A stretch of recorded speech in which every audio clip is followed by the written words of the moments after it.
Segundo encuentro. Hoy tenemos el gran gusto de tener con nosotros a Fernando Pedrosa. Fernando es doctor en procesos políticos contemporáneos de la Universidad de Salamanca, es profesor en la Universidad de Buenos Aires y en la Universidad de El Salvador. Tiene una cantidad de intereses muy interesantes.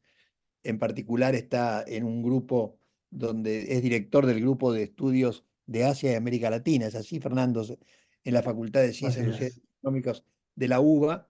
Yo he estado pispeando tus aportes cotidianos y es realmente muy interesante lo que discuten ahí, lo que conversan. Y hoy nos va a hablar va a ser una introducción general y luego va a irse remontando hacia el 83, esto es la vuelta a la democracia, una etapa central de nuestra historia, de la cual sin duda podemos aprender mucho para este momento de la democracia. Así que, sin más, Fernando, te dejo con la gente, que disfruten, sin duda va a ser muy interesante. Gracias, Fernando, por estar con nosotros y gracias a los participantes por estar otra vez con nosotros. Bueno, buenas tardes a todos. Muchas gracias por estar acá. Gracias, Eduardo, por la presentación. Voy a poner una presentación en PowerPoint. No sé si la están viendo. Si la están viendo, bueno, ahí yo también puse mi Ahí está. mail, el Twitter y el Instagram para cualquier charla posterior, pregunta que haya quedado dando vueltas, podemos seguir por ahí. Bueno, vamos a empezar primero. Esta es una línea de tiempo que un poco refleja la historia argentina del siglo XX, y ahí vemos como dos franjas de colores, ¿no? En una, mucho celeste, rojo, naranjita, blanco de los golpes, y una segunda etapa toda celeste. O sea, una segunda etapa de 40 años seguidos de democracia y la etapa anterior toda sesgada por golpes, ¿no? E interrupciones diversas. La pregunta que podemos empezar a hacernos que organice esta charla es ¿por qué? ¿Por qué pasó que de repente 1983 marcó un cambio que durante 40 años se logró el momento más largo de democracias eh, en Argentina, ¿no? ¿Por qué y cómo? Así que un poco esto es lo que va a intentar organizar esta pequeña charla, que tiene como objetivo primero convocarlos, pedirles, bueno, ustedes son dirigentes, militantes, están en diferentes ámbitos políticos y sociales, discuten política, son de diversas generaciones, algunos han vivido todos estos hechos, entonces siempre estamos discutiendo de esto, hablando de esto, por lo tanto, la idea es un poco que hoy no hagamos eso, no es una clase de historia, esto es hablar con Valenzuela más a nivel histórico, sino que la idea es un poco que, bueno, pensar el presente, mirando un poco para atrás, y tratar de pensar cosas que no pensemos habitualmente. Yo estoy hablando, está bueno que ustedes vuelen en sus cabezas tratando de pensar qué cosas de las que yo digo están de acuerdo o no están de acuerdo, se pueden unir con las cosas que vemos y que vivimos, y nos arriesguemos a pensar ideas que habitualmente no pensamos porque en la disputa de todos los días, bueno, tenemos que justificar cosas que nos gustan y cosas que no. Entonces, bueno, antes de entrar a nuestra coyuntura, elaboremos un poco más el marco donde las cosas se suceden. Y en este tema, el tiempo y el espacio son dos cosas fundamentales. A veces el espacio todavía, como una rémora, como una herencia del siglo XX, sigue siendo algo que entendemos muy bien, el espacio, la diferencia de lugares. Pero el tiempo no tan bien, ¿no? Entonces, para traer un ejemplo, ayer el gobierno subió a Twitter un video conmemorando el día 24 de marzo, y ese video habla de situaciones que pasaron en 1974, que generaron polémicas, discusiones, de todo. Pero cuando uno se pone a pensar, pasaron 50 años, ¿no? 50 años, una cantidad de tiempo, medio siglo, suena más fuerte todavía. Entonces, a veces la fluidez del tiempo me parece que es algo que tenemos que empezar a considerar y que nos ata a la palabra, ¿no? Porque además vivimos en momentos de cambios generales. Hoy nos dicen, China es el futuro, China va a tener la mayor economía, Asia es el crecimiento, todo va para Asia. Nosotros vivimos en Occidente y decimos, "Uy, todo va para Asia". Y al otro día nos dicen, no, mira, en realidad China tiene problemas, China no anda bien, Occidente todavía sigue. Es decir, vivimos momentos de confusión, de visiones contrapuestas. Cuando yo era chico, uno se ponía una vacuna porque se ponía la vacuna. No había discusión sobre la vacuna. No caía en mí la decisión de si me ponía una vacuna o no. El médico, la voz del médico era una sola voz. Hoy encontramos que ante cualquier situación, todo cae en nosotros como individuos y no hay saberes, por lo menos, que cada uno puede elegir el que más le gusta, ¿no? Entonces vivimos en momentos de confusiones, de diversidad.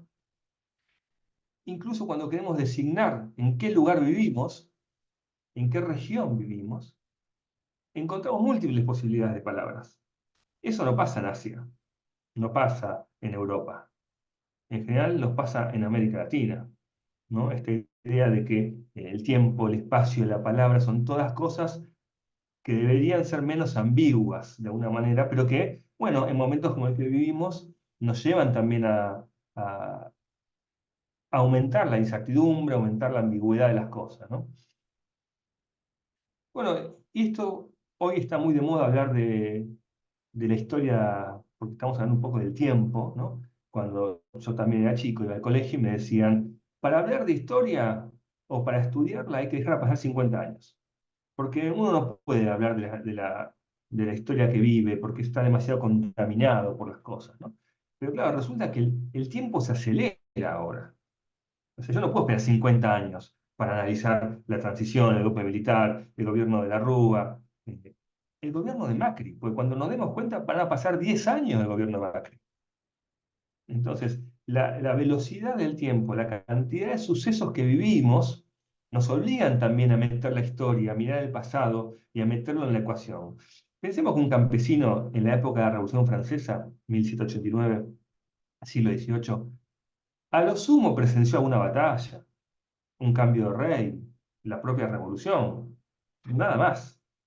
Yo de que tengo memoria ya no podría mencionar todos los eventos trascendentes que vi, ¿no? La caída del muro de Berlín, por supuesto, las Torres Gemelas, por decir alguno, la pandemia del COVID, y Argentina muchos más, ¿no? Entonces, evidentemente estamos viviendo en tiempos que son muy rápidos, donde pasan muchas cosas, y eso a veces también, en nuestro tiempo de militancia, de trabajo, de estar también pendiente de todo eso, nos impiden sentarnos tranquilos, tener momentos de tranquilidad intelectual, donde ver las cosas con más calma, ¿no? Y los climas los historiadores llamamos los climas de ideas, los climas de época, afectan la forma en que miramos las cosas, aunque no parezca. Hay esto que parece que no tiene nada que ver, vemos una virgen y un niño, un cuadro de la época medieval. El pintor que lo pintó tiene una idea que le permite su época. Es decir, es una imagen poco sexual, es una imagen poco tridimensional, con poca técnica de colores, con poca técnica de los músculos del cuerpo, no refleja la naturaleza. Es un poco como en la Edad Media se miraba así la realidad, ¿no? Ese es un reflejo, cómo la realidad nos hacen ver las cosas de manera diferente. Pocos siglos después, cuando había cambiado el clima de ideas y estaba el Renacimiento y había otro tipo de movimientos intelectuales, el otro pintor pintó el mismo tema, pero miren la diferencia. Entonces, para nosotros es como militantes que pensamos nuestra realidad, tenemos que a veces poder salirnos de la cosa coyuntural para poder mirar en tiempo y espacio en más larga duración, ¿no? Porque de una manera todas las ideas, todos los partidos que quieran, que pretenden algo, buscan una vinculación con el pasado. Y en esta sigla, PRO, hay una clara vinculación no solo con el pasado, sino una clara identificación con un momento, un lugar y un grupo de ideas del pasado, que es la R. Que la R no es que viene de cualquier lugar. La R viene de la República Romana. Es decir, ahí empieza la idea del republicanismo, de la república, de la base occidental de nuestra tradición. Entonces, cuando nosotros estamos viendo para atrás, empezamos a encontrar todos estos movimientos que nos ayudan un poco a hacer ejercicios intelectuales que siempre son de crecimiento, ¿no? Bueno, Occidente nace con Grecia, aunque Grecia era Oriente en ese momento, y Roma, Grecia la democracia, Roma la república. Entonces yo quiero insistir con esto del contexto intelectual, político, global en el que pensamos, porque la agenda de mi abuelo era una agenda, bueno, ¿qué pasaba con las cosas de su ciudad, de su provincia? Y, bueno, no miraba, no pensaba mucho qué pasaba en el mundo, cómo influía el mundo en él. Mi abuelo llegó a Argentina en 1913, 1914, vivió mucho tiempo, pero siempre en una realidad nacional, local, determinante. El mundo era algo que estaba lejos, que se enteraba por los diarios. Cuando llegó él no había televisión, obviamente, no había radio, no estaban esas cosas, ¿no? Entonces, la agenda de mi abuelo era una, nuestra agenda de hoy es otra, ¿no? Nuestra agenda de hoy tiene que ver con cómo lo global de alguna manera impacta directamente en nuestra actividad cotidiana, ¿no? Lo nacional, lo regional y lo global. Bueno, la pandemia. Si pensáramos 10 fenómenos, 10 problemas de nuestra agenda nacional, o digamos de cualquier agenda nacional, para hacerlo más amplio todavía. Podrían ser enfermedades, las pandemias, podría ser terrorismo global, como fue en Rusia hace poquito, podría ser cambio climático, podría ser crimen organizado, como en Rosario, podría ser crisis financieras generales. Entonces, quiero decir, los problemas, las migraciones forzadas, como ocurre también en muchos lugares. Muchos de los problemas que nosotros nos enfrentamos intelectualmente en la militancia, si fuéramos gobierno, no se originan en nuestro país. Recibimos las consecuencias, pero no están las causas. No están las causas territoriales, como sí ocurría antes, ¿no? Y esto tiene que cambiar nuestra percepción de las cosas. Obviamente que el problema de Rosario no se va a resolver con la policía santafesina. Porque estamos hablando de cuestiones construidas a nivel transnacional, que requieren estados nacionales, integración regional, que requieren agencias internacionales de cumplimiento de la ley, etc. Pero lo que más me gusta marcar ahora, este momento que estamos tan complicados para pensar las cosas, es este mapa. Un mapa que todos vimos en el colegio. El mapa donde ubicamos donde estamos. Argentina está en la periferia del mundo, pero tirando para el centro, en diálogo inclinado pero directo con Europa. Este es el mapa del mundo. Ahora, el mapa que mira la mayor parte de habitantes del mundo no es este gran mapa que para nosotros ordenó la historia que vivimos de Colón y de antes también. El mundo, hoy para la mayoría de la gente, se ve así. Este es el mapa que usan los chinos, pero que también usan en Oceanía y que también usan en el sudeste asiático. Este es el mapa con el que el mundo más poderoso, el mundo más activo, más vital, hoy toma sus decisiones. Y si miramos este mapa, vemos que nosotros, bueno, no hace falta decir dónde estamos, ¿no? Si fuésemos terraplanistas nos caeríamos de la Tierra. Es decir, la situación de cambios que implica esto para el comercio exterior, para los vínculos internacionales, para pensar los aliados, para pensar nuestra política es radical.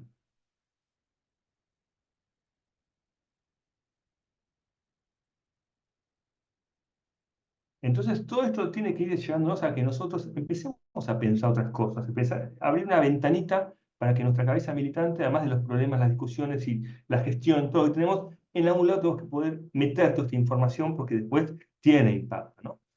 Y para esto, ya yendo un poco al tema más puntual, que tiene que ver con lo global, porque casi todo lo que nos pasa es global, Samuel Huntington, que fue un famoso, creo que es un famoso politólogo, un día agarró un Excel y puso en todas las columnas todos los cambios de dictaduras a democracia y de democracia a dictaduras a lo largo del tiempo.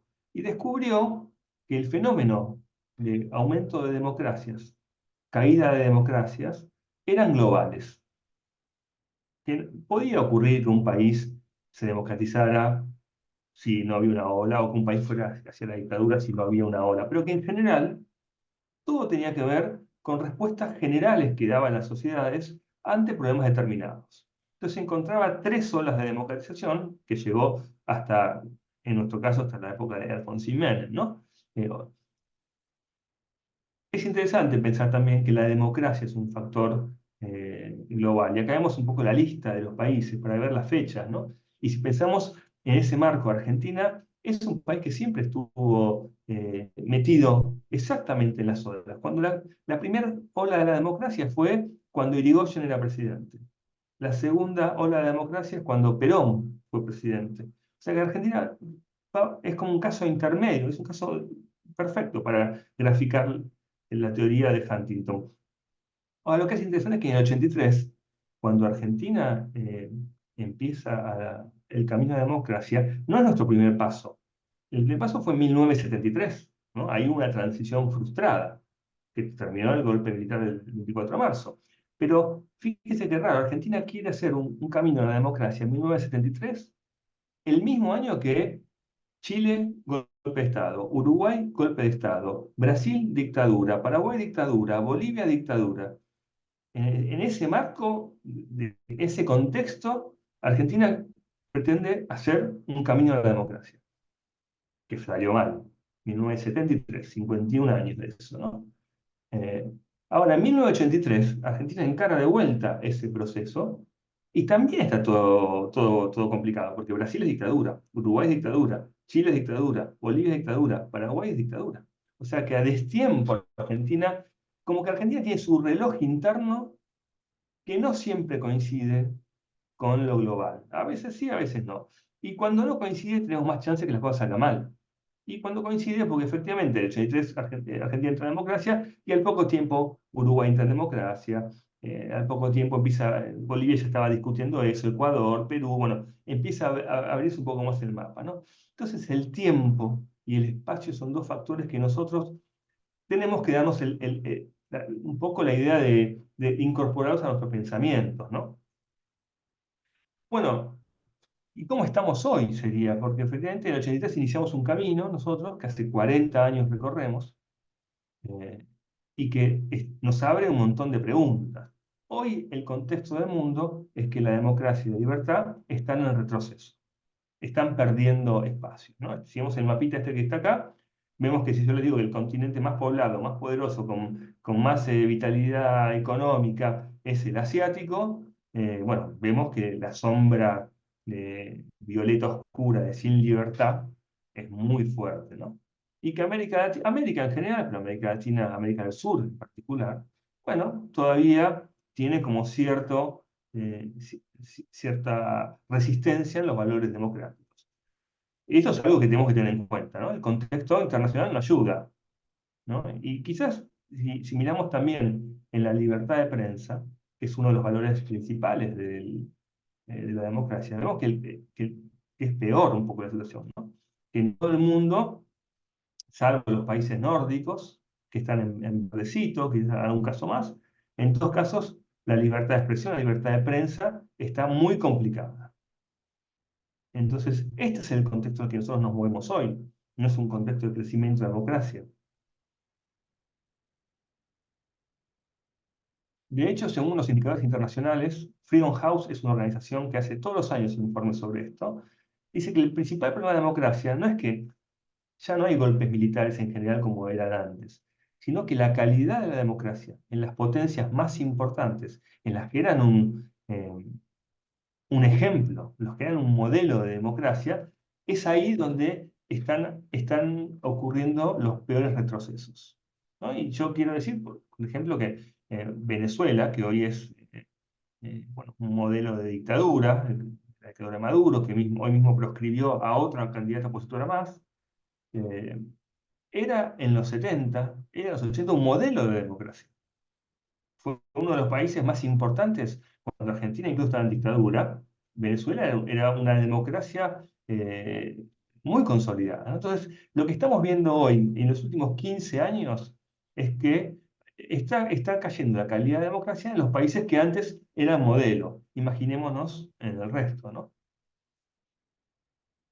Yendo al punto de América Latina, encontramos que cuando terminaba el gobierno de Macri y empezaba el de Alberto por ahí, hubo un momento de fuerte explosión social, de fuertes conflictos y reclamos, que para algunos eran, bueno, era como una expresión positiva, ¿no? Es decir, bueno, que querían más democracia, que querían más derechos, que querían reformas constitucionales, que querían, bueno, encontramos que el lado positivo podía ser que la movilización popular pedía cosas que eran en algunos casos más lógicas que otras, pero que en el fondo lo que se observaba como cierto descontento con el estado de la democracia después de tantos años, ¿no? Es decir, la democracia había llegado con un montón de promesas económicos, sociales, eh, de crecimiento, y pasadas décadas, en algunas sociedades más que en otras, empezaba a ver ya, bueno, ¿y cuándo va a empezar a ser los momentos buenos, ¿no? Entonces, claro, y pasado también unos años de esto, lo que dice Freedom House es, bueno, casi en 40 países hubo protestas a favor de la democracia en 2019. En casi el 60% de estas, el resultado fue que hoy sus sistemas democráticos están peor que antes. Es decir, que vivimos, para nosotros enfocarnos dónde estamos parados, vivimos en un mundo donde la democracia ya no es el sistema que tiene la iniciativa, es un sistema que está fuertemente cuestionado y que aparecen modelos políticos que disputan el liderazgo, China y Rusia, que no tienen sistemas democráticos como la base de su régimen político. Y que por lo tanto empezamos a encontrar, pero bueno, pero China terminó con la pobreza, pero bueno, en Rusia hay orden, bueno, y no tienen democracia.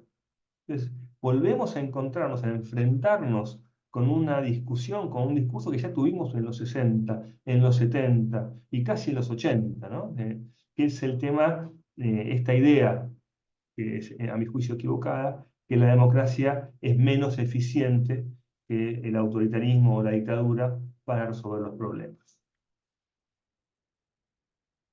Bueno, y acá, yendo para América Latina, es interesante, ¿no? Empezar a investigar un poquito qué pasa con nuestros vecinos. Bueno, Uruguay, hay dos países, tres países, que siempre tienen buenos indicadores de sistemas democráticos. Chile, Uruguay y Costa Rica. Esos en general son los países que uno encuentra que siempre están más o menos bien, ¿no? Después hay algunos que van mejor, otros que van peor. En el caso de El Salvador, puntualmente en este caso, todos conocemos la coyuntura que tiene que ver con Bukele, con su lucha contra el crimen, etcétera, que le da como en este momento, que acaba de ganar las elecciones encima por paliza, bueno, le da cierto respiro a la democracia o a lo que la gente piensa de la democracia. Pero si vemos el promedio de satisfacción con la democracia en América Latina, encontramos que es del 28%. Es decir, menos de 3 habitantes sobre cada 10 en América Latina están satisfechos con los resultados que la democracia trajo a su vida y a sus países, ¿no? Entonces me parece que esto es una alarma que nosotros tenemos que, que poder, que poder pensar. Claro, ¿y qué pasa en Argentina? Acá ya un poco anticipamos, ¿no? En Argentina es 37%. Estamos hablando que no llega a 4 de cada 10 argentinos que están satisfechos con la democracia. Estos indicadores que yo les muestro acá son de diversas fuentes. Este en particular es que se llama Latino Barómetro, que es un grupo chileno que hace excelentes encuestas que son ya hace décadas, que reflejan un poco el estado de la sociedad en América Latina, ¿no? Pero creo que nosotros tenemos que poder pensar todo esto, porque a veces bueno, al estar siempre en pequeños círculos con gente que piensa como nosotros, incluso con los que estamos de desacuerdo, podemos pensar que, bueno, que todos estamos de acuerdo, que efectivamente la democracia es un buen sistema, es el mejor sistema, estamos todos con sus críticas, y efectivamente la gran mayoría de la población, así como ignora qué pasó el 24 de marzo de 1976, también tiene una visión, sí, digámosle, de insatisfacción con la democracia. Y la insatisfacción es el primer paso a lo que se llama, a lo que los politólogos llaman desafección, que es, me da lo mismo que haya democracia o no, ¿no? Entonces, claro, nuestro discurso tiene que afectarse por esto. Ya no hablamos con gente con la que compartimos todo esto, sino que estamos dando cuenta que nuestros vecinos están pensando otras cosas. Bueno, seguimos con estas encuestas. Vemos que en muchos países gobierno autoritario puede ser preferible a un democrático, ¿no? Y los argentinos acá estamos viendo ya puntualmente cómo de alguna manera tenemos una visión materialista, ¿no? Es decir, en la medida que la economía mejora, estamos más contentos con la democracia, en la medida que todo se cae, nos da lo mismo que venga cualquier, venga Mandrake, es viejo, piñón fijo, para los más jóvenes, que venga piñón fijo, y que, que sea presidente si arregla la situación, ¿no? Pero yo creo que esto es un marco que nos pone a preguntarnos, la democracia anda mal en el mundo, eh, la democracia anda mal en América Latina, la democracia anda mal en Argentina, y esto puede empezar a darnos algunas puntas para explicar por qué las cosas salieron como salieron en las elecciones del año pasado y por qué también están saliendo como salen ahora, ¿no?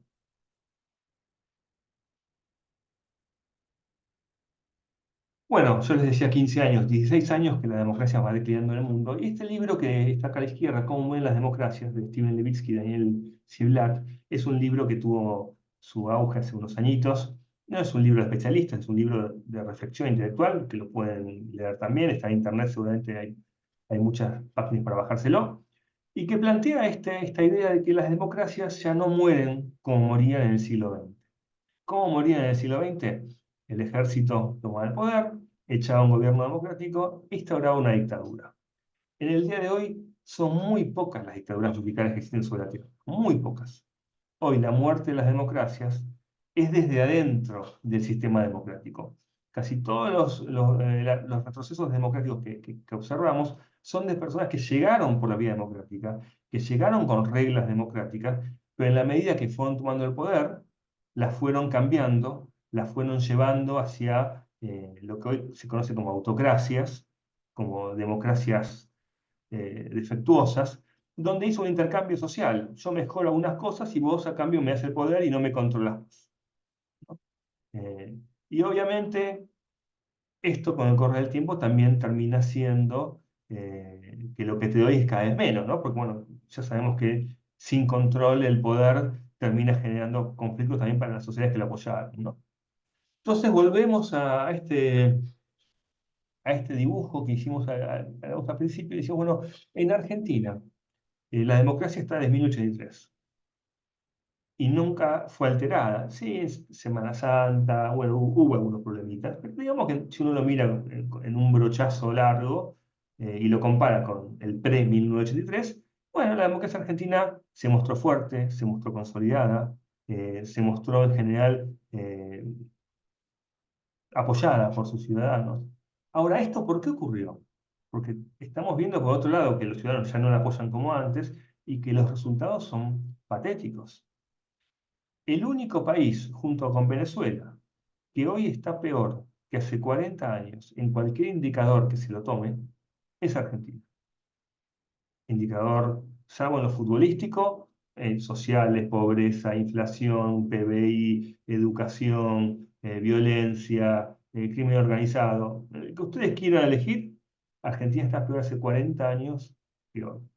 Y eso empieza a generar ya una reflexión en la gente. Y yo casi tengo una hipótesis que es provocadora, que es para pensarla, que es que Macri fue el primer Milei.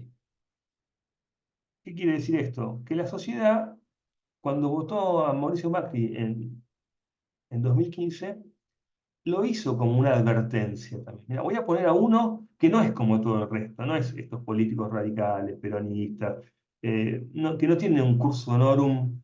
De hecho, que todos lo odian los radicales, los peronistas, la izquierda lo odia particularmente, el kirchnerismo lo odia particularmente, como Macri representaba todo lo que la clase política tradicional odiaba en ese momento. Entonces dijo, yo voy a le voy a votar a un presidente que está de alguna manera mostrando mi descontento con los políticos, ¿no? Y el gobierno de Macri finalmente no salió como ni nosotros esperábamos, ni como él esperaba, ni como la gente que lo votó lo esperaba. Entonces, en la primera oportunidad que tuvo, la gente duplicó la apuesta. Dijo, yo voté a un tipo que, siendo que no era del cursus honorum, que no era de la casta en principio, intentó hacer cambios con diálogo, respetando las formas, que era un tipo que había estudiado, un tipo que presentable, con una pareja, con hijos, un tipo normal. No resultó, bueno, ahora voy a votarte uno que, que nada que ver con eso. Va a ser peor. Y mi hipótesis es que si este gobierno de Milei fracasa, por lo que sea, no es para que sea Lustó presidente, para que sea, no sé, Jorge Macri, no. Si este gobierno fracasa, es para que sea alguien más radicalizado que Milei, porque hay un aprendizaje social, se ha conformado una idea en un sector muy importante de la sociedad que hay que castigar a la democracia, las formas de tomar las decisiones, la clase política. Entonces, me parece que esa crisis de representación que no se observa a nivel provincial y de ciudades, donde la gente sigue votando, se sigue sintiendo de alguna manera representada o que puede confiar en general. Hay provincias como el Chaco que cambiaron porque, bueno, eh, pasó lo que pasó, pero que en términos generales uno puede decir que a nivel más cercano a las personas encuentran una respuesta que no encuentran en el país. Entonces, este es un poco, yo creo que uno de los panoramas que tenemos que pensar. Porque otra hipótesis que les quiero tirar también para pensar, ¿no? Estos 40 años, más que un pacto democrático, hubo un pacto corporativo. Es decir, un pacto democrático sería, bueno, creo que los partidos políticos cambian el poder, lo cual pasaba bastante poco, ¿no? Porque en general el peronismo hegemonizó estos años. Los que no eran peronistas, excepto Macri, no pudieron terminar su mandato y Macri terminó después, acordémonos, los 14 toneladas de piedra, ¿no? Y ahora todo el tiempo hablando, ayer mismo la Carlotto diciendo que se tiene que ir rápido Milei. Entonces, yo creo que hubo como una especie de acuerdo corporativo. Y esto lo voy a graficar un poco eh, no muy formalmente, ¿no? Pero bueno, lo voy a hacer así. Se juntaban los políticos después de 1983 y dijeron, los militares son un desastre. Nos llevaron a la guerra, a la violación de derechos humanos, a la crisis de la deuda, fundieron el país. Eh, Encima nos persiguen, porque también los políticos fueron exiliados, desaparecidos, no solamente hubo muertos guerrilleros o vinculados con la guerrilla, ¿no? Dice, entonces en Chile, en Paraguay, en Uruguay, los militares hacen que esos países avancen. Acá los militares no hacen nada, hasta la guerra perdieron, ¿no? Entonces, y encima, dirían los políticos, podrían decir así, nos sacan a nosotros, porque efectivamente nuestro lugar es el Estado. Las cámaras de diputados, los senadores, las legislaturas, los ministerios. Encima de los militares se ponen todos ellos, se quedan con todo. Son el centro del poder. Manejan a discreción las cosas y todo sale mal. Mal, por decirlo así, sin muchos adjetivos. Entonces, hay una alianza corporativa. Se juntan todas las corporaciones, en estos 40 años empiezan a juntarse las corporaciones. Y por corporaciones entiendo eh, los universitarios, los sindicalistas, los empresarios, los políticos, eh, los estatales, los grupos de interés organizados, ¿no? No tienen por qué ser las viejas corporaciones no sé, económicas, no me refiero a eso, me refiero a estas corporaciones sociopolíticas que giraban en torno a los militares, ¿no? Entonces, con estos 40 años lo que vemos que las corporaciones se reparten la democracia. Alfonsín es el primero que dice, bueno, hay que dar una clase política, y quizás ese vínculo con Cafiero, y sobre todo el Pacto de Olivos, ¿no? Que es el primer gran acuerdo de los políticos, donde ya empiezan a aparecer ideas que refuerzan, medidas que refuerzan el poder político de los dirigentes. Por ejemplo, el tercer senador. Está bien, las cosas que pasan, esa constitución tiene cosas buenas, pero digamos, hay una decisión de Alfonsín ahí de decir, bueno, mi partido necesita meter un senador por la minoría porque si no, no mete senadores. Entonces ya empiezan a pensar, bueno, ¿cómo nos repartimos esto? ¿Cómo nos repartimos nosotros? ¿No? Las PASO, ya en la época de Kirchner, empieza a ser también un momento, antes de las PASO, los partidos hacían sus internas, votaban sus candidatos, era un hecho interno. Ahora las PASO ahora son un momento donde, bueno, ya no existe más la interna, ¿no? Todo se decide a partir del voto, pero de algún modo los grupos dirigentes partidarios siguen teniendo el poder para decidir quién se presenta y quién no. Entonces, hay un fortalecimiento de los políticos, sí, pero también de los gremialistas, pero también de los universitarios, también de los artistas. cada grupo corporativo se queda con una parte. Los cineastas se quedan con el Inca. No es nuestro, el Inca es nuestro. Está ahí Luis Puenzo, estaba Luis Puenzo, un cineasta muy conocido, reparten las cosas para ellos, los rectores reparten para las universidades, bueno, la CGT se reparte, es la que más repartió, los empresarios nacionales se reparten las empresas. Eh, la idea del capitalismo de amigos, bueno, las iglesias manejan la Secretaría de Culto, así vamos encontrando que el Estado democrático en realidad es un acuerdo de corporaciones para sostener el sistema y dejar afuera a una corporación. ¿Quién queda fuera de este reparto? Los militares. Los que son más grandes, que son de mi edad o más, se van a acordar que todos sabíamos quién era el jefe del ejército, quién era el jefe de Estado Mayor Conjunto, quién era el jefe de la Armada, quién era el jefe de la Fuerza Aérea. Obvio que sabíamos quién era ese, quién eran los demás. Esos discutían incluso en los medios de comunicación. Hasta, yo diría, hasta el gobierno de Menem, inclusive, había cálculos de los políticos para hablar con los militares y de los periodistas, otra corporación, y de los empresarios. Bueno, a partir del 83 hay un acuerdo, empieza a fraguarse un acuerdo que va a llevar gran parte de los años subsiguientes, en el cual las demás corporaciones eh, marcan un límite y sacan a los militares para siempre de la mesa de las decisiones. A partir de ese momento le sacaron el presupuesto, bueno, ya no se hizo más lo que era el servicio militar obligatorio, no, nadie ve por la calle militares, nadie habla con ellos en la televisión, en los diarios, y mucho menos conocemos sus nombres. Entonces yo diría que la democracia se convirtió, ya antes de 83, la democracia implicaba riesgos para las corporaciones. Los empresarios decían, ¿y si con la democracia viene el comunismo?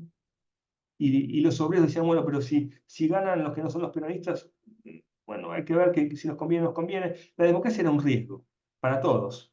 Y a partir de 1883 la democracia dejó de ser un riesgo, a partir de este acuerdo en que el Estado era repartido entre las corporaciones. El PRO es el primer partido que viene, y ya muy entrado, ya entrado el siglo XXI, ¿no? Viene un poco a cuestionar este primer armado corporativo de la democracia, y eso le costó estar en los márgenes políticos, ¿no? Los primeros militantes del PRO, los primeros dirigentes del PRO, eran cuestionados, que eran de la dictadura, que eran empresarios, que eran capitalistas, es decir, eran vistos como refractarios a todo este acuerdo, que por otra parte, si bien consiguió una estabilidad democrática, también al ser un reparto corporativo fue cada vez más caro e ineficiente. El PRO esto lo vio, y posiblemente el gobierno de Mauricio Macri fue el primer intento, aunque no haya salido del todo bien en general, de cambiar algunas cosas que no se pudieron, porque yo creo que tampoco de alguna manera esto puede sonar no muy amigable, pero de alguna manera, para ganar las elecciones hubo que sumar parte de esas corporaciones, y a la hora de cambiarlas era muy difícil porque estaban adentro del gran acuerdo de gobierno, ¿no?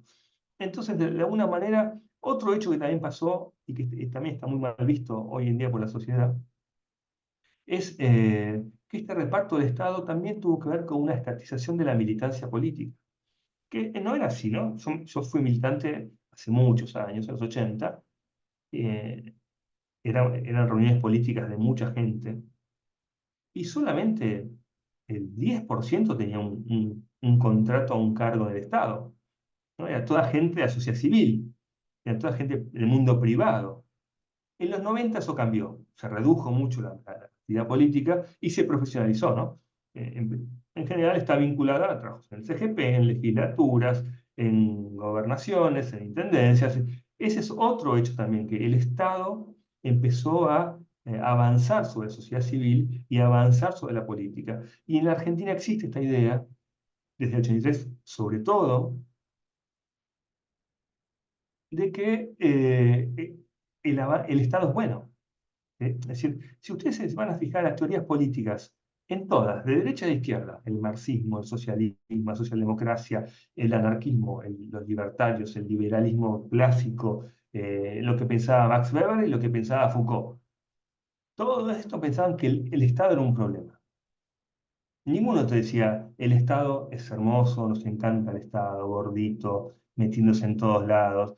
Todo dice, mira, el Estado puede estar más presente, puede estar menos presente, puede estar, puede no estar, no importa.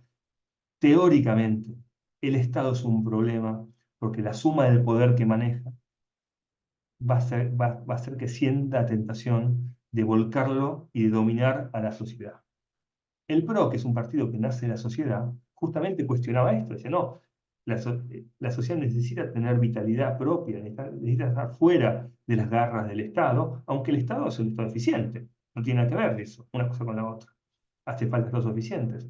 La única teoría política que puso el énfasis en esta belleza del Estado, en esta necesidad del Estado de controlar la sociedad, de avanzar, es el fascismo.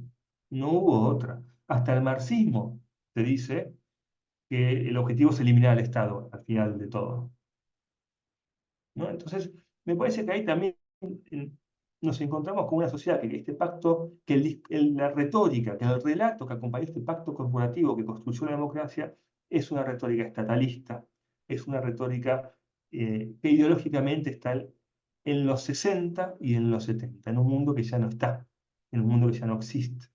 Y ahí empieza a aparecer también lo que estamos viendo ahora, entonces ya hace unos añitos, ahora es peor todavía, eh, que construir un sistema político, un sistema económico con ideas de hace 50, 60 años, solo puede llevar a esto, ¿no? Pero al mismo tiempo, al ser la idea dominante, se penalizaba cuestionarlo. Es como un dilema, es como una contradicción. Por un lado, no puedo, en la época que Macri ganó las elecciones y que ganó la ciudad sobre todo, anteriormente, era difícil plantear todas estas cosas. No eran del sentido común social.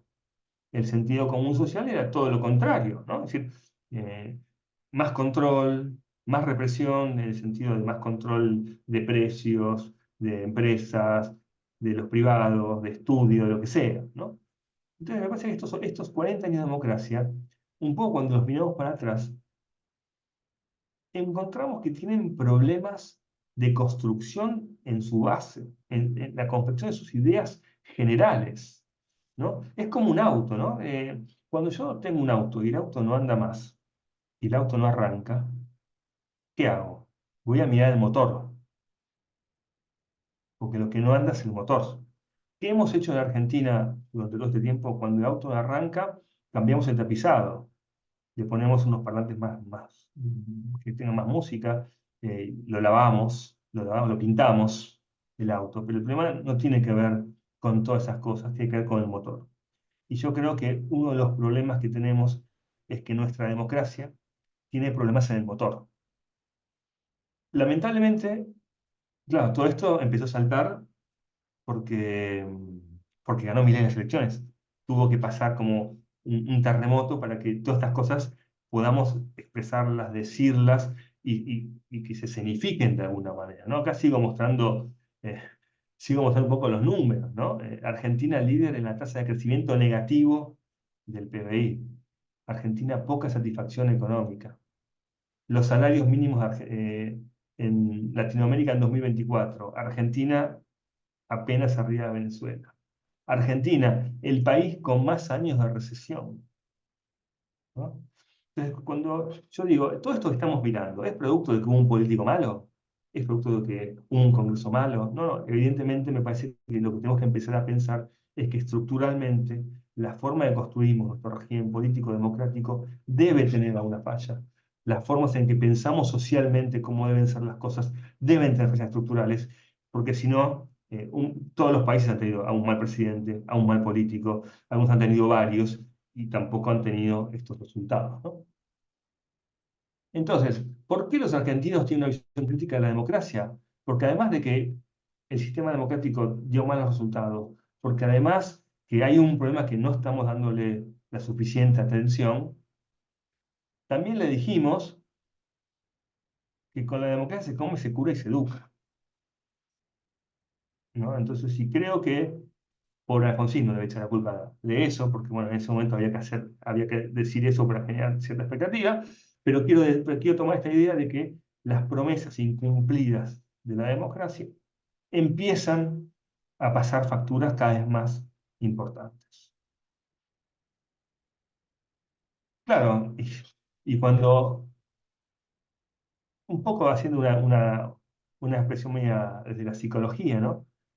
Cuando todo el mundo cree que, no todo el mundo porque no es todo el mundo, cuando un sector muy importante del país eh, impone un sistema de ideas, un sistema de creencias, un sistema de cómo deben ser las cosas contrario a la realidad, hay que estar un poco loco para pararse enfrente. Macri tuvo que estar un poco loco para decir las cosas que decía cuando era jefe de gobierno. No, no era fácil decirlos en ese momento, ¿no?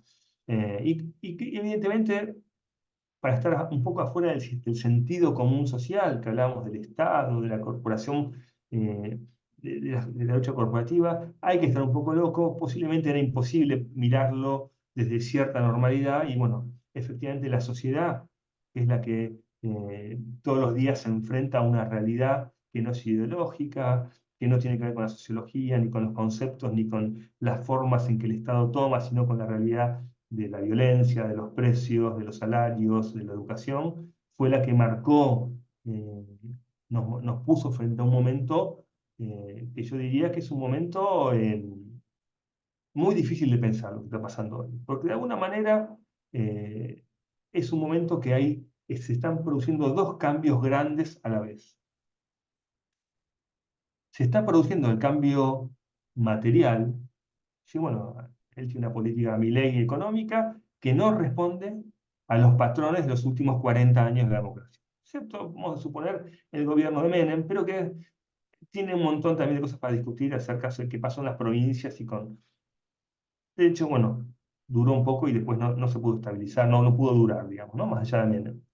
Entonces, como que el gobierno de Milei nos pone de vuelta todo un armado económico que contradice lo que los últimos 20 años aparecía como las ideas organizadoras del mundo, ¿no? El Estado presente, la estatización, el control, la regulación. Bueno, Milei plantea un cambio radical ahí, que eso solo ya tendría muchas consecuencias. Pero además nos plantea un cambio simbólico al mismo tiempo que nos dice, todo lo que vos pensabas sobre la economía y el Estado en los últimos 20 años, voy a hacer todo lo contrario, en el plano de lo simbólico, de lo ideológico, lo cultural, cómo debe ser un presidente, cómo debe ser la pareja de un presidente, cómo debe vincularse con las formas, qué opina de la dictadura, qué opina de la democracia, qué opina de los desaparecidos, todo eso que también en el mundo simbólico, por los últimos 20 años así como el papel del Estado estaba consolidado en la mayor cantidad de la gente que votaba a la opción kirchnerista, lo que se pensaba sobre el pasado reciente, sobre cómo debía ser, también estaba muy consolidado en la sociedad, ¿no? Como respuesta a la crisis del 2001, sobre todo, bueno, el kirchnerismo tuvo la habilidad y tuvo la suerte de tener también una economía que lo favoreció para crear un clima cultural e ideológico que duró 20 años. Y Milei también está cambiando eso. Y no quiero tomar acá para idealizarlo ni para hablar bien ni mal, quiero decir, hoy nosotros como militantes políticos, como dirigentes, tenemos que pensar que la sociedad está cambiando en dos sentidos, material y simbólico. Y eso le da mucha complicación al presente a la hora de discutir con las personas, con los que no son militantes. Porque puede ocurrir que estén a favor del cambio económico, pero no del cambio simbólico. O puede ocurrir al revés. Entonces, yo creo que es la primera vez que en estos 40 años se plantea este doble cambio, así de fuerte, eh, y me parece que eso también nos tiene que provocar para pensar nosotros qué respuesta damos ante eso, ¿no? Porque nosotros, bueno, muchos de nosotros podemos estar más o menos contentos con mi ley, pero pertenecemos a determinada estructura partidaria, que tiene sus ideas, que tiene sus dirigentes, que tiene sus estrategias, que pueden no ir por ahí o sí, o pueden a veces sí, a veces no. Entonces, me parece que es importante pensar en qué contexto está ocurriendo todo esto, porque es un contexto de fuerte impugnación a cómo hicimos las cosas los 40 años que pasaron. Si Milei está representando en este momento ese descontento de la mayoría de la sociedad con la democracia, con la representación, con los políticos, con las corporaciones, y de algún modo, quizás esto es lo que sea más difícil de pensar, ¿no? Eh, la única manera que encontró la gente de expresarlo y lo que está aprendiendo Milei, que ese consenso de 83, que fue un pacto para usos democráticos, yo lo llamo corporativo, tiene que romperse. Y por lo tanto, nos enfrentamos a un escenario desconocido, incierto, y que cuestiona todas las certezas que tuvimos como sociedad en los últimos 40 años. Y eso es un clima muy complejo para hacer política. No digo que sea una lotería, pero es casi una lotería, ¿no? Porque es un momento de cambio radical, absoluto, total de creencias y de valores políticos, materiales y generacionales, ¿no? Pensamos que casi el 80% de la población tiene menos de 40 años. Ya los que leen los diarios son una minoría en la sociedad. Y los que ven televisión son una minoría en la sociedad. Entonces, además del cambio que vivimos coyunturalmente, vivimos en un cambio que es global, que es tecnológico y que le da mucha más complejidad a todo esto que yo les estoy contando, que tiene que ver con la realidad política, ¿no? Entonces, me parece que esta charla un poco también lo que quiere dejarles es eh, a veces dejémonos llevar por la complejidad, ¿no? Momentos para tomar decisiones por nuestros intereses, por nuestras carreras, por nuestro partido, por nuestros dirigentes, por lo que pensamos de la coyuntura, lo tenemos todos los días. Pero a veces tenemos que darnos un espacio también para pensar que todo esto que estamos haciendo se dan en marco de procesos que nos superan y que está bueno que siempre una pequeña cajita de nuestra cabeza, un pequeño grupito de nuestras neuronas esté dispuesto a leer, esté dispuesto a discutir, esté dispuesto a escuchar para poder pensar qué es lo que está pasando alrededor nuestro y que tanta implicancia tiene en lo que estamos viviendo. Así que bueno, siendo un poco ya 7:30, como habíamos quedado, vamos a, yo ya dije lo que tenía que decir, y ahora vamos un poco a las preguntas. No sé si Guillermo estás ahí. Sí, acá está y estoy leyendo algunos comentarios y o preguntas en el chat. Por ejemplo, Alejandro Graver pregunta, ¿no cree usted que así como con la democracia se cambió la formación de los programas en escuelas y liceos militares, hoy deberíamos en universidades cambiar formación o planes de las ciencias políticas? Bueno, este es un tema interesante porque yo hablaba recién del cambio tecnológico. Las universidades son una tecnología vieja.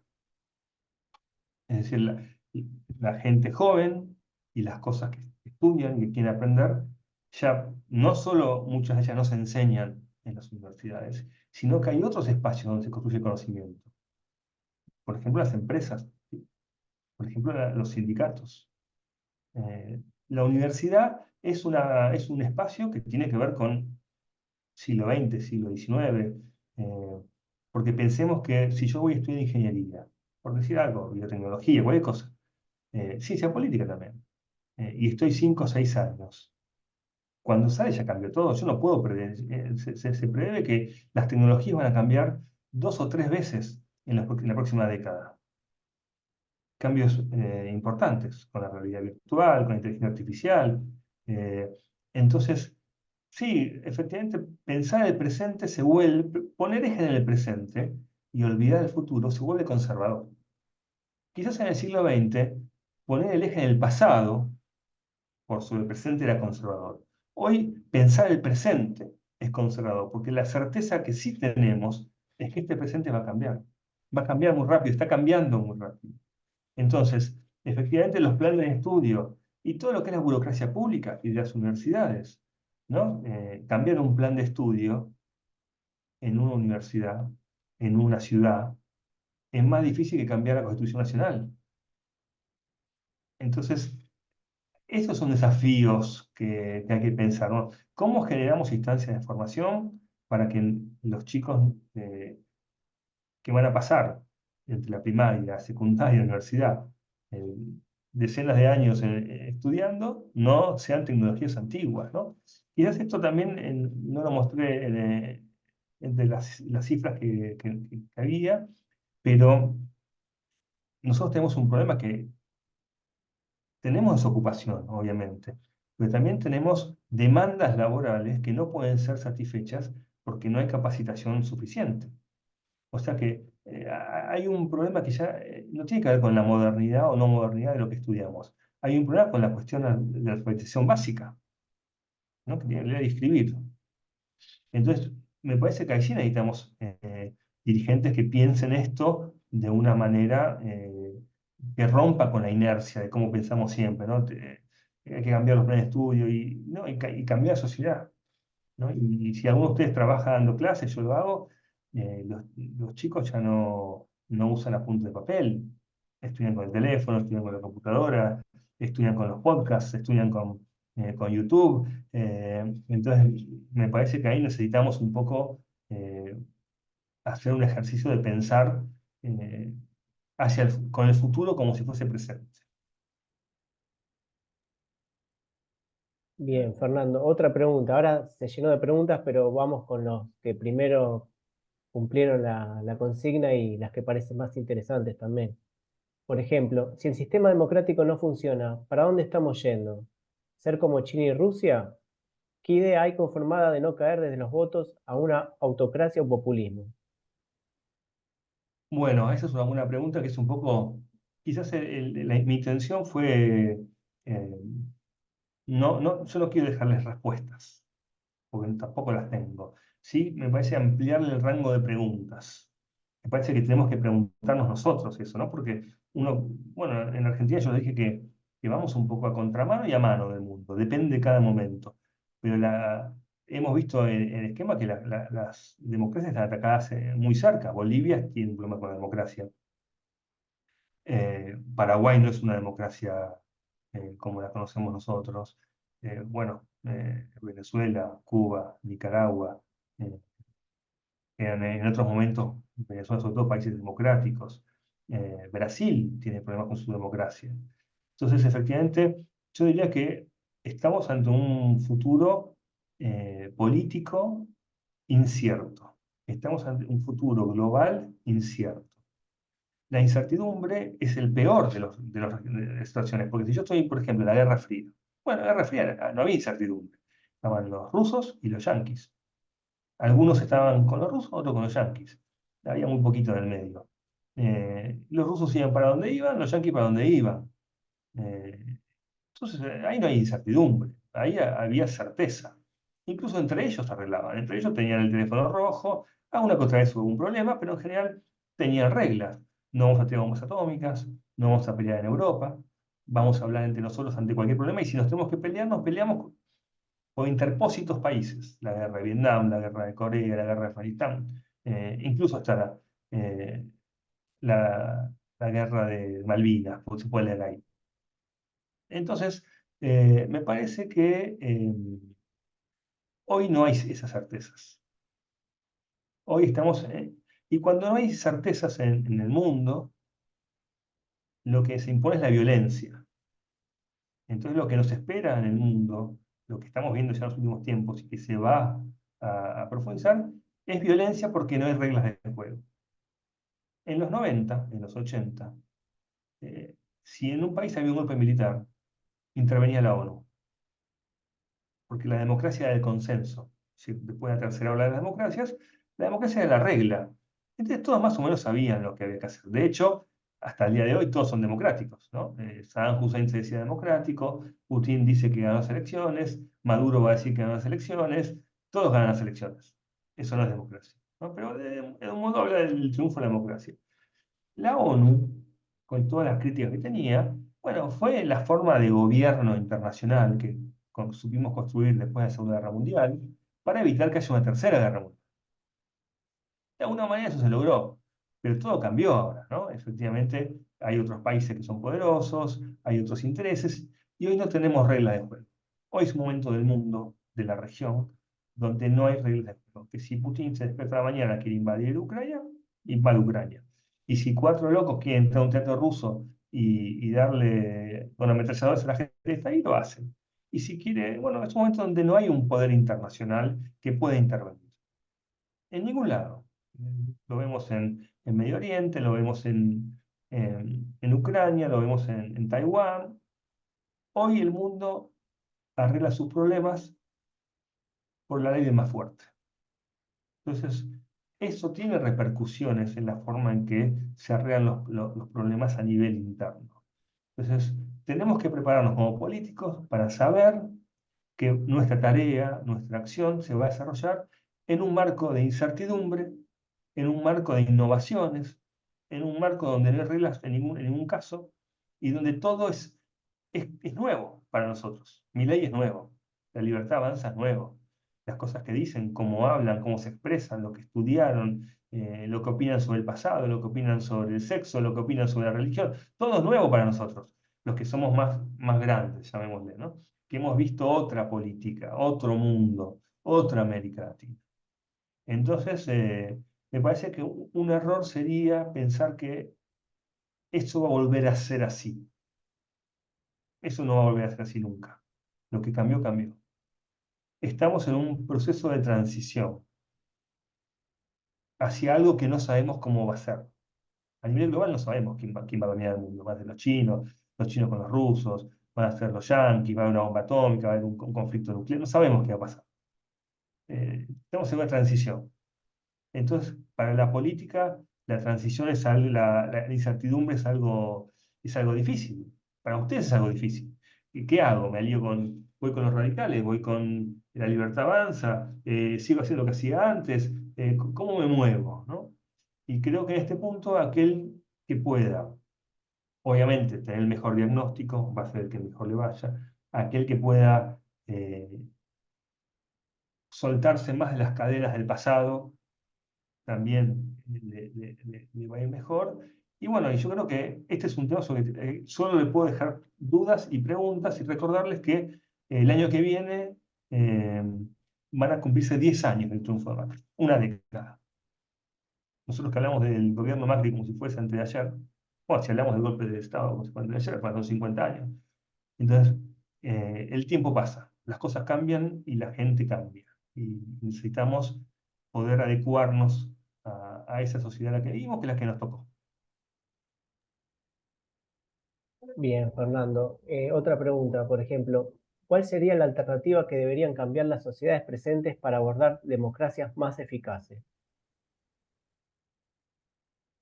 Bueno, eso está difícil, pero posiblemente haya que volver a analizar y a pensar aquellas eh, actividades que fueron más cercanas a la población. Por ejemplo, lo que fue en su momento el presupuesto participativo, referéndums, eh, trabajo con las nuevas tecnologías, pensar cómo la democracia... Hay muchos trabajos y estudios y gente está pensando cómo las nuevas tecnologías sirven para mejorar la comunicación con la sociedad. Eh, Me parece que, bueno, hay que leer, hay que ir a YouTube, hay que ir a las redes, hay que mirar las redes. Yo muchas veces para estudiar, para aprender, veo las charlas TED o googleo, ¿no? Pongo, por ejemplo, tecnología y nuevas formas de democracia en Google y aparecen un montón de cosas. Entonces empiezo a mirar, empiezo a ver experiencias de otros países. Si uno mira, así como les digo esto también, ¿no? Que les presento un panorama de cambio como una provocación para que ustedes piensen en ese contexto. Hace poco salió la lista de los 10 países, 10 o 15 países más felices en la Tierra, ¿no? Más o menos son los mismos de siempre. Si ustedes buscan cuáles son los países más democráticos, van a encontrar que entre los países más felices y los países más democráticos se cruzan mucho unos y otros. Si al mismo tiempo buscamos los países con mejores economías, vamos a encontrar que los que tienen mejores economías, los que son más felices y los que tienen mejores democracias, son son siempre los mismos, ¿no? Y si a su vez encontramos aquellos países que tienen mejor educación y menor corrupción, vamos a encontrar que son aquellos países que tienen mejores economías, que son más felices y tienen mejores democracias, ¿no? Y cuando vemos que ese grupo de países, que son 10 15 países, ¿no? No son mucho más que eso, preguntamos, ¿esos países tienen TELAM? ¿Esos países tienen aerolínea de bandera? ¿Esos países tienen regulaciones para el comercio? ¿Esos países viven de la agroindustria? ¿Esos países viven del petróleo? ¿Esos países tienen gente que no sabe leer y escribir? Entonces, así como les digo que hay un contexto de cambio, también al mismo tiempo les digo, al final del día, en cualquier lugar la gente se va a dormir y piensa en cómo le va a ir con su familia, con su negocio, con su comercio, con su salud, con su vida, ¿no? Con su pequeña vida. Entonces, finalmente, es como una balanza donde están ambas cosas, ¿no? Por un lado, todo está cambiando rápidamente y eso nos trae problemas, consecuencias y cosas que no podemos saber cómo manejar, y al mismo tiempo, las personas siempre básicamente queremos lo mismo también, ¿no? Entonces me parece que que tenemos que empezar, quizás una cosa buena para un partido como el PRO sea profundizar su rama internacional, ¿no? Empezar a mirar, a juntarse con políticos de otros países, no tiene que ser grandes políticos, con dirigentes juveniles, con dirigentes mujeres, con dirigentes estudiantiles, con dirigentes adultos mayores, es decir, empezar a ver qué hacen otros partidos en América Latina, qué hacen en Chile, qué hacen en Uruguay, qué hacen en Brasil, no muy lejos, no digo ir a Finlandia, Noruega, Suecia y Alemania, ¿no? Porque además hablan otros idiomas. Digo, quizás sean buenas experiencias para nosotros hacer encuentros, pueden ser virtuales, con gente de otros países y ver qué hacen ellos también. Y quizás no tengamos que inventar tanto finalmente. Bien, hay una serie de preguntas que van más o menos para el mismo lado y la resumo en básicamente la pregunta que dice, ¿no son los funcionarios que hacen que el sistema sea deficiente para la sociedad y no cumpla con las necesidades? Como hay muchas críticas al Poder Judicial también que está dentro de Mm. este sistema. Mirá, después de 40 años de democracia, después de 40 años de funcionamiento del sistema, ya es un mix. Son las personas que fracasan porque a veces son malos dirigentes, son malos funcionarios, no saben, no pueden, no quieren, y a veces porque tampoco el sistema te deja. Yo estoy seguro que vos buscas al mejor periodista, al más capacitado, al más vinculado internacionalmente, al más honesto, al más capaz administrativamente, y lo pones a dirigir Telam, y no va a poder hacer mucho con eso. Si lo pones a Steven Spielberg a dirigir el Inca, es muy posible que tampoco pueda sacarlo para adelante. Porque efectivamente nosotros hemos llegado a un nivel de degradación de la cosa pública, a un nivel donde tenemos un Estado gigante, enorme, que no sirve para nada. Y esto es algo que se enfrenta todos los partidos políticos, Milei ahora, Macri cuando ganó, bueno, Macri cuando ganó llegó aupado en una ola de entusiasmo que hizo que venga mucha gente de afuera, que gente que estaba estudiando, trabajando, que hace mucho tiempo no vivía en el país, volvió al país y dijo, quiero ser funcionario. Y el gobierno Macri tuvo una gran cantidad de gente muy capacitada. Pero la verdad es que hoy un presidente toma una decisión y no tiene un Estado que pueda llevarla adelante con detalle. Cualquier cosa que el Estado tenga que hacer con una logística muy precisa, no lo puede hacer, lamentablemente. A pesar que es enorme. Entonces, Alberto Fernández tenía ese problema también, además de todos sus problemas de sujeto aquel. Dice, voy a expropiar Vicentín, dice, porque Vicentín, bla, bla, bla, bla. Y sí, le da a los dirigentes que estaban al lado de él, hace la resolución, hace todo esto y lo hace mal, ¿no?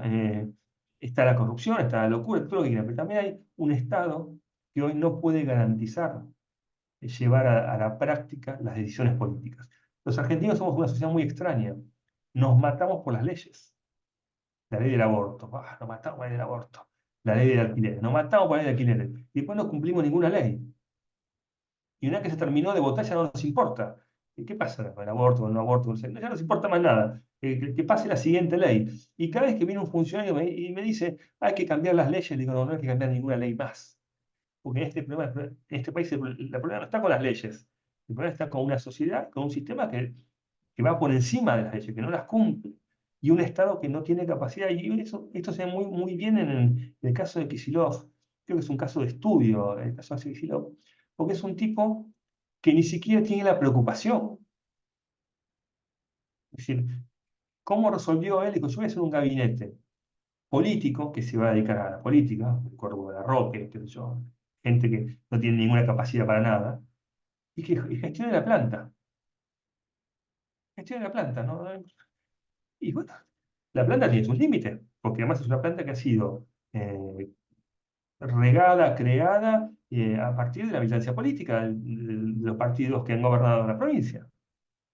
Es que tampoco tiene ni autonomía ni la capacidad. En la época de Alfonsín existía, se llamaban los AG, los administradores gubernamentales, que era un sistema se creó un sistema digamos, de administradores públicos por concurso que eran muy buenos. Menem cambió eso y hizo otro, llamaban los SINAPA, que eran otro modelo también de construcción de la gestión pública. Cuando Kirchner llega al poder, se beneficia de toda esa generación que había estado con Alfonsín y con Menem, de cuadros de la gestión pública, directores generales, directores nacionales, se crea toda una gama de gestores que venían de los 90, de los 80, 90, y que le permitieron al gobierno de Kirchner, que además tenía viento de cola, bueno, tener un Estado que podía tener una logística. Esa gente se murió, se jubiló, se fue, y fue reemplazada por militantes políticos de mínimo de 40 años cuando empezaron, sin ninguna formación, sin ninguna experiencia. Hoy tenemos un Estado que no tiene capacidad logística para nada. Yo a veces cuando digo, el Estado quiere terminar con el narco en Rosario, digo, el Estado no puede hacer nada, no va a poder terminar con el narco en Rosario, porque más pensemos que el narco en Rosario, para darnos un ejemplo muy ilustrativo, además de que es una empresa eficiente, una empresa muy coordinada, es una empresa transnacional. Yo les decía antes que los principales temas de las agendas no se originan en el país.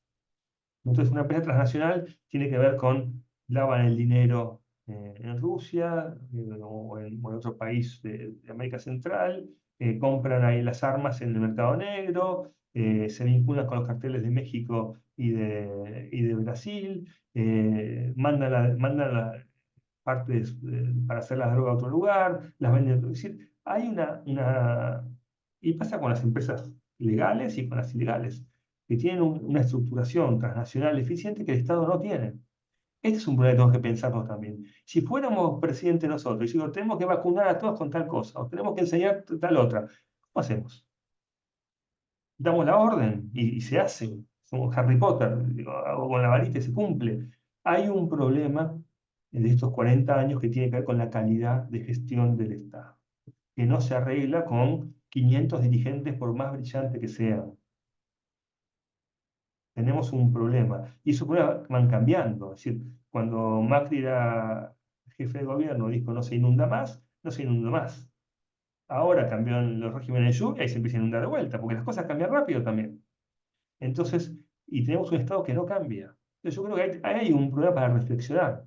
¿Qué va a pasar con el PRO si el día de mañana gana las elecciones y tiene que llegar a un Estado? Le puede pasar en las provincias o en las ciudades, todo hecho por militantes peronistas, todo conformado por militantes peronistas. eh, ¿Cómo construye una política eficiente a partir de eso, ¿no? Y creo que la provincia de Buenos Aires ahí es el nido de ese problema, que bueno, nos lleva a donde nos lleva. Bien, Fernando, no sé, te hago una pregunta más y haces el cierre final, ¿te Dale. parece? Por ejemplo, José pregunta, ¿tenemos posibilidad de volver a tener la calidad de estudios que tuvimos durante tantos años atrás y que la sociedad retorne al trabajo, honestidad y respeto? ¿Tenemos posibilidad? Bueno, yo diría que en principio no hay posibilidad de volver atrás. Tenemos que buscar objetivos para adelante. Lo que fue la sociedad de mis abuelos no va a ser de vuelta, la de mis padres no va a ser de vuelta, en la que yo fui adolescente no va a ser de vuelta. Efectivamente, hoy tenemos una casa que tiene goteras, que se cae el techo, que tenemos los pisos que se rompen, que no hay agua, no hay gas. Es difícil saber por dónde empezar. Me parece que una buena cosa es tener un partido político con gente que sabe de varias cosas, que discute, que piensa. Efectivamente, me parece que la primera cosa que tenemos que llegar como consenso, nada de aquello que pasó hace 40, 50, 60, 70 años nos sirve para adelante. Uno puede decir, bueno, algunos valores, bueno, eso sí, bueno, siempre la honestidad, el sacrificio, el trabajo, todas son cosas que son importantes recuperar, ¿no? Eh, pero me parece que hoy en día Argentina enfrenta otro camino. Yo creo que la misión histórica del gobierno de Milei no es construir una nueva Argentina, es destruir una vieja Argentina, ¿no? Es decir, es terminar con un entramado corporativo, regulatorio, de prácticas, de costumbres, implosionarlas. Esta es la incertidumbre que yo les decía al principio. ¿Qué va a salir de eso? Porque el 2001 fue un momento así, de alguna manera, y lo que salió fue 20 años de kirchnerismo, ¿no? Es decir, eh, es difícil saber. Bueno, hoy hay un partido, hay dirigentes, hay experiencia de gobierno, hay ciudades, bueno, hay gente como ustedes pensando cosas y tratando de discutirlas y tratando de llevarlas a un lugar y me parece que, bueno, esa es una ventaja, que en el 2001 no la tuvimos, que en el 2002 no la tuvimos, que entre el 2003 y el 2010, 11 no la tuvimos. Entonces me parece que, mirando lo positivo, hay jóvenes que piensan diferente, que ya no piensan como lo pensaban los jóvenes del año 2000, 2001, 2002, 2003. Hay dirigentes que han aprendido gestiones de gobierno que han fracasado, pero que están ahí todavía intentando no repetir sus errores. Bueno, yo creo que es difícil pensar que Argentina va a ser Suecia, va a ser Finlandia o va a ser Alemania. No va a pasar eso. Lo que tenemos que intentar es que no seamos este desastre, porque tampoco tenemos, por lo menos ser aquello que, bueno, un país que está siempre entre Brasil, Colombia, que tiene una mejor educación, mejores momentos y peores momentos, y ser realistas también en lo que buscamos como objetivos. Bueno, Ahí Fernando, preguntan cuál es mi Instagram. En general, como sí, soy un experto en Asia y yo me encargo de estudiar, yo hago estudios asiáticos y trato de, empecé un poco, me fui de universidad, estoy en la Universidad de Buenos Aires, pero como yo estudiaba temas que eran muy problemáticos en la grieta y yo no era kirchnerista y bueno, eso traía problemas, dije, bueno, me voy a hacer las preguntas que me hago sobre Argentina y sobre América Latina, pero en Asia. Finalmente, como les dije, las preguntas son muy parecidas. Entonces ahora todo el mundo en la universidad me invita a hablar porque hablo de Asia y no les importa si no soy kirchnerista. Entonces mi Instagram se llama Fer Asiático, que es ahí donde, Fer Asiático, donde me encuentran. Y en Twitter como fpedrosa2, que en Twitter hablo más de política, y en Instagram más de Asia. Pero ahí podemos estar comunicados y me pueden seguir. bueno, Fernando, te agradecemos, muy buena la charla y mucha gente agradeciendo también. Así que los esperamos el 8 de abril que va a cerrar la introducción del curso Valenzuela, pero bueno, vamos a estar compartiendo en la página los videos en la sección del curso, con la bibliografía también si nos compartís tu presentación. Así que les agradecemos a todos y te agradecemos a vos, Fernando. Bueno, gracias a ustedes, la Escuela de Dirigentes, y felicitarlos por su tarea. Y gracias a todos ustedes por estar ahí y haberme aguantado a esta hora de la tarde-noche que se pone denso. Espero cruzarlos por algún lado en algún momento. Hasta luego. Gracias, nos vemos, hasta luego.